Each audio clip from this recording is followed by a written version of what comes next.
ان کے خلاف چند ایک کے خلاف جو کمزور تھے وہ کارروائیاں ہوئی اور درجنوں کے کیسز آج بھی منہ تک رہے ہیں کہ یہ جو پنجاب کے بچوں کو، سکول کالجز کے بچوں کو اور عوام کو، عام عوام کو جو منشیات فروشی کا عادی بنا رہے تھے، جو ان کے دہلیز پر انہیں منشیات فروخت کرنے کا دھندا کر رہے تھے، جاوید صاحب آپ ان کا کیا کیا؟ دور کہاں وہ جانا کہاں ہے؟ ہیں؟ دور کہاں جانا ہے؟ جی میڈم، آپ یہاں شادرے چلے جائیں، جی شادرے چلے جائیں، جی ٹھیک ہے، شادرہ ٹیچنگ ہاسپٹل ہے، جی اس کے آس پاس جو ہے وہ آپ کو سر عام جی 8 سال 10 سال 12 سال جی کے چھوٹے چھوٹے سے بچے جی آپ کو نشہ استعمال کرتے نظر آئیں گے، جی، یہ اس کا مطلب سر عام نظر آئیں گے۔ جی میں اور جس علاقے کی میں بات کر رہی ہوں اس کے بالکل دوسری سائڈ پہ سامنے تھانہ ہے۔ جی دیکھیں پولیس، جب میں نے آپ کو بات بتا دیا، سوال کر دیا چیف منسٹر پنجاب سے اور آئی جی پنجاب سے کہ آپ کی نیت پہ ہمیں کوئی شک نہیں ہے، آپ کرنا چاہ رہے ہیں، 4 قسم کی ٹاسک فورسز موجود ہیں، فورسز موجود ہیں جنہوں نے انفارمیشن کی بنیاد پر انفارمیشن اکٹھی کرنی ہے کہ کہاں کہاں منشیات فروخت ہو رہی ہے، اس کا کیا ہوا؟ ان کے پاس کتنی انفارمیشن اکٹھی کرنی ہے؟ دیکھیں یہ چھوٹے چھوٹے جب بھی آپریشن شروع ہوتا ہے، میں آپ کو ایک سچی بات بتا دیتا ہوں میڈم، کہ چھوٹے چھوٹے جو غریب غربا ہیں، جو دیہاتی دار ہیں، ان کے خلاف کارروائی ہوتی ہے، مگر بچوں کی جب باری آتی ہے۔ اب مجھے یہ بتائیں، پنکی پکڑی گئی، لاہور آ رہی ہے یا آ چکی ہے، تو انہوں نے 2-3 بڑے نام لیے تھے، انہوں نے جو رپورٹ پولیس کو دی تھی انفارمیشن، اس میں 800 لوگوں کے نام تھے، جس میں سابق وزیر اعظم جو ہے راجہ پرویز اشرف، ان کا نام بھی آیا، وہ کدھر گیا؟ اس میں طاہر اشرفی صاحب کا نام بھی آیا، وہ رپورٹ کدھر گئی؟ جاوید صاحب بالکل اس طرح کی جب بھی چیزیں ہوتی ہیں تو اسمبلی میں جا کے انہوں نے گواہیاں بھی دیں کہ ایسا نہیں معاملہ، کیونکہ جب بھی تحقیقات بالکل ہونی چاہیے، میں اس حق میں ہوں، لیکن جب بھی اس طرح کی چیزیں سامنے آتی ہیں، کوئی بھی بڑے ڈرگ کارٹل سامنے آتے ہیں، تو بہت سارے لوگوں کا ہم لوگ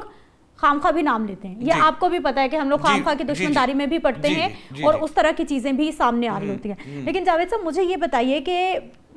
ہم لوگ منشیات جو استعمال کر رہے ہیں، جو ہمارے ینگسٹرز ہیں، بچے ہیں جو باہر سڑکوں پہ موجود ہیں، اپنی زندگیاں تباہ کر رہے ہیں،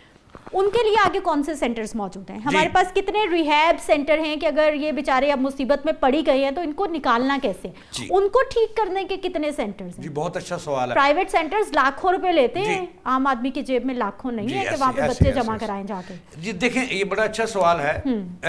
ضرورت سمر کی تھی کہ جیسے انہوں نے ٹاسک فورسز بنائی، ایکسائز کی مشتمل ٹیمیں بنائی، اور اینٹی نارکوٹکس اپنی جگہ کام کر رہی ہے، اور پنجاب کے اندر انہوں نے کاؤنٹر نارکوٹکس بنا دیا، فورس بنا دیا، یہ اپنی جگہ ہے۔ اب نہر جو ہے وہ نوجوانوں سے بھری پڑی ہے، لاہور کنال جو ہے، اب مسلم ٹاؤن، اب مغل پورہ سے لے کے آگے تک۔ اب آپ کا اچھا سوال ہے، سر ادھر یہ لکشمی کی طرف جائیں، وہ رائل پارک، رائل پارک پورے کا پورا جو ہے وہ۔ اب یہ سوال یہ ہے کہ انہوں نے اٹھا لیے، یہ جیلوں میں تو رکھے نہیں جا سکتے، مر جائیں گے، جیلوں میں رکھ کے کریں گے کیا؟ کریں گے کیا ان کا؟ اب یہ تھا کہ گورنمنٹ کو چاہیے تھا کہ جب فورسز پہ اتنا پیسہ لگایا ہے تو ریہیبلیٹیشن سینٹر بھی بنا دیں۔ اب میں آپ کو سچی بات بتاؤں، میری جو اب تک کی انفارمیشن ہے، پنجاب کے اندر صرف ایک، جس کو آپ مینٹل ہسپتال کہتے ہیں نا لاہور، جو پاگل خانہ ہے، جو پاگلوں کا ہسپتال ہے، وہاں انہوں نے ایک پرانا سینٹر تھا، اس کو رینوویشن اس کی، اور وہاں پہ بھی جو علاج کرنے والے لوگ ہیں وہ وہاں پہ موجود نہیں ہیں۔ ٹھیک ہے، شوری معذرت۔ اچھا، اس کے علاوہ میو ہسپتال کے اندر ایک چھوٹا سا سینٹر ہے، لیکن وہاں ان کی شرط یہ ہے کہ جو ریہیبلیٹیشن ہوگی، جس کی جو نشے کا عادی جو نشہ چھڑوانا ہے، اس کو ایک کامیاب شہری بنوانا ہے، ذمہ دار شہری بنوانا ہے، وہاں ان کے لیے مسائل نہیں ہیں۔ وہ کہتے ہیں کہ اپنے ان کے گھر والوں کو لاؤ، پھر داخلہ ملے گا کہ وہ ساتھ رہیں ان کی تیمارداری کے لیے، اور کس کے پاس اتنا ٹائم ہے؟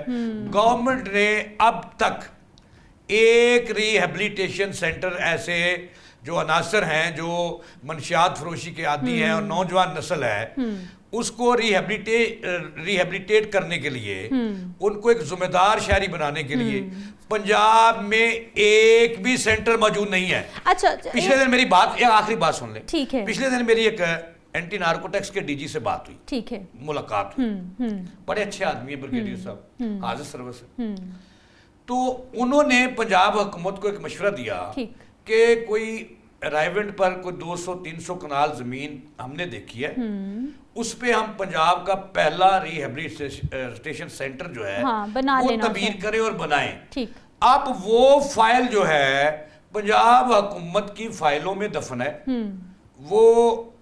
اب تک اس کا بنائی کچھ نہیں، اور کیا یہ کریں گے ان لوگوں کو پکڑ کر جو منشیات کے عادی ہو چکے ہیں، اپنی زندگیاں تباہ کر رہے ہیں، جڑوں کو کاٹنا پڑے گا سر، جڑوں کی کاٹنا پڑے گا، وہ ہم کاٹتے نہیں۔ اچھا مجھے یہ بتائیے، چلیں یہ تو جو معاملہ ہے ان بیچاروں کے ساتھ تو جو ہو رہا ہے، لیکن یہ جو ترجمان صاحب رپورٹ بتا رہے ہیں کہ ہم نے 21,712 مقدمات درج کر لیے ہیں، گرفتاریاں بھی ہوئی ہوں گی، ٹھیک ہے، پھر اس کے بعد کیا بنا؟ سزائیں ہو گئی؟ یہ جیلوں میں قید ہیں یہ جو 21,712 مقدمات میں جو نامزد تھا، کیا یہ کیسز پایا تکمیل تک پہنچ گئے ہیں، کیفر کردار تک پہنچ گئے ہیں؟ یہ لوگ سارے کے سارے جیلوں میں ہیں یا آزاد پھر رہے ہیں؟ جی دیکھیں، اس میں جو مقدمات درج ہوئے، جیسے میں نے پہلے میڈم عرض کیا کہ چھوٹی موٹی جو مچھلیاں ہیں، جو دہاڑی دار لوگ اس طرح کے نا، دھندا تو بہت برا ہے، میں اس کی مذمت کرتا ہوں، یہ آپریشن ہمیشہ کمزور لوگوں کے خلاف ہوتا ہے، جن کا آگے پیچھے کوئی نہیں ہوتا، جو سب ایجنٹ ہوتے ہیں، ایک ہوتا ہے مین ڈیلر، اور ایک ہوتا ہے بڑا مگرمچھ ہوتا ہے، اس کے بعد آتے ہیں چھوٹی موٹی مچھلیاں جو چھوٹا موٹا مال لے کر دھندا یہ کرتی ہیں۔ یہ چند ایک جو مقدمہ درج ہوئے، میری انفارمیشن یہ ہے کہ وہ پکڑے گئے، وہ جیلوں میں ڈالے، اور ان کی ضمانتیں ہوں گی کچھ کی، چند ایک لوگ ہیں جن کا ٹرائل ہو رہا ہے مختلف عدالتوں میں، لیکن ان میں سے جو یہ کہتے ہیں کہ 21,000 کیسز وہ آئے نا آئی جی صاحب عوام کو بتائیں کہ ان میں بڑا مگرمچھ کون ہے، مطلب آپ نے مقدمات تو بتا دیا، عدم پیروائی کی بنا پر یہ تمام کے تمام چھوٹ جاتے ہیں اور باہر آ جاتے ہیں، دوبارہ پھر دھندا شروع۔ اچھا، موسٹ امپورٹنٹ چیز، جب بھی ہم منشیات کی بات کرتے ہیں اس کی جڑ ہے سگریٹ، یہاں سے آغاز ہوتا ہے تقریباً موسٹلی۔ گورنمنٹ نے ویپ پر اور پاٹ پینے پہ پابندی لگا دی، سگریٹ کا کیوں نہیں ذکر ہو رہا؟ اچھا دیکھیں، میں بڑی مزے کی بات بتاتا ہوں، ایک نوٹیفکیشن 10 سال پہلے ہوا تھا، ہر سال اس کی تجدید محبت کرتے ہیں، اچھا کہ اس کو آگے بڑھا دیتے ہیں، کہ میں کوئی چھوٹی سی مثال دوں گا کہ انہوں نے کہا کہ سگریٹ پینے پہ پابندی ہے، یوں تو پارکوں میں، ہسپتالوں میں، کہ ہسپتالوں میں ناب سگریٹ فروخت، آپ کے اپنے ملازمین، سرکار کے ملازمین اپنے پی رہے ہیں۔ دیکھیں انہوں نے کہا کہ اس نوٹیفکیشن کے مطابق کہ ناب ہاسپٹل میں سگریٹ کنٹین پہ، کیفیٹیریا پہ بیچ سکتے ہو، بک رہی ہیں، ناب اس پہ پی سکتے ہو، اسی طرح پارکوں۔ میڈم آپ کیمرے لیں، نکلیں اور ان کی کرتوتیں انہیں دکھائیں، ان کی بدنیتی ان کو دکھائیں، مجھے یہ بتائیں کہ ہسپتالوں میں بھی سگریٹ بک بھی رہے ہیں، پیے بھی جا رہے ہیں، پارکوں میں بک رہے ہیں۔ مجھے یہ بتائیں کہ جب ویپ اور پاٹ پہ آپ نے پبلک مقامات پہ پینے پہ پابندی لگا دی ہے، سگریٹ کا کیوں ذکر نہیں؟ اچھا مزے کی بات بتاؤں کہ یہ پابندی جو ہے سگریٹ پہ بھی پابندی ہے کہ آپ پبلک، تو اس کے ساتھ بھی تو ذکر ہونا چاہیے نا۔ اب دیکھیں میں آپ کو بات بتاؤں، جس کی آپ نے اس کی ویوز کی بات کی آپ نے، اب بھی دکاندوں میں بھرے پڑے ہیں، بھرے پڑے ہیں سر، بھرے پڑے ہیں، اور لوگ کھلے عام خرید رہے ہیں۔ اور سر میں آپ کو مثال دیتا ہوں، اور باقاعدہ انہوں نے ویپ شاپس، ویپ سینٹر کر کے لگائے، ہاں وہ مطلب دکانیں ہی اور ہیں وہ تو۔ اب دیکھیں مار روڈ ہے جہاں سے چیف سیکرٹری بھی گزرتا ہے، یہاں پہ آئی جی بھی گزرتا ہے، اب ریگل چوک میں بڑی بڑی دکانیں ہیں بالکل ہیں جن میں کھلے عام سجا ہوا ہے وہ کہ یہ اس برانڈ کا ہے، یہ اس برانڈ کا ہے، یہ اس کے برانڈ لوٹ رہے ہیں۔ یہ قانون کا تو انہوں نے مذاق بنا لیا۔ گلبرگ میں ہے سر، لاہور کے ہر چھوٹے بڑے ہر علاقے میں ہے، کوئی بھی علاقہ صاف نہیں ہے ان چیزوں سے۔ آپ گلبرگ کو چھوڑیں، آپ شمالی لاہور کو چھوڑیں، جنوبی لاہور کو چھوڑیں، یہ مار روڈ کو ہی چیک کر لیں، VVIP روڈ، ماڈل شاہراہ، ٹھیک ہے، اس پہ میڈم جو ہے کھلے عام جو ہے وہ فروخت ہو رہے ہیں، اور کوئی نہیں کوئی، میں سمجھتا ہوں کہ یہ پابندی کاغذوں میں ہے، اور یہ چند ایک چھوٹی مچھلیاں پکڑتے ہیں، ان کے خلاف مقدمہ بھی درج ہوتے ہیں۔ بڑے مگر بچوں پہ ہاتھ نہ کل ڈالا گیا ہے، نہ آج نہ ڈالا جائے گا۔ ابھی سکولوں، کالجز، ہاسٹل جو ہیں وہاں پہ بھی رپورٹس آئیں، اور بڑے بڑے ادارے لاہور کے جو ہیں، پنجاب کے، وہاں پہ بھی منشیات ٹھیک ہے۔ جاوید اقبال صاحب آپ ہمارے ساتھ موجود رہے ہیں، بہت شکریہ۔ یقینی طور پر یہ منشیات بہت بڑی لعنت ہے، اور ہم جو منشیات کے عادی ہو چکے ہیں، بیچارے غریب بچے ہیں، پھنس گئے اپنے مطلب گھریلو حالات کی وجہ سے، معاشی تنگی کی وجہ سے، یا پھر دوستوں کے چکر میں ہم لوگ ان کو اٹھا لیتے ہیں، شہروں سے باہر چھوڑ آتے ہیں. لیکن جو بڑے مگرمچھ ہیں جو سپلائی دے رہے ہیں، ہر علاقے کے ایس ایچ او کو، تھانے دار کو کیا نہیں پتا کہ میرے علاقے میں کیا ہو رہا ہے؟ اگر یہ بالکل نچلی سطح پر واقعی ہی ایکشن لیا جانا شروع کر دیا جائے تو بہت ساری چیزیں آٹومیٹیکلی ٹھیک ہو جائیں گی. مجھے اجازت دیجیے، کل کے پروگرام میں ملاقات ہوگی. اللہ نگہبان.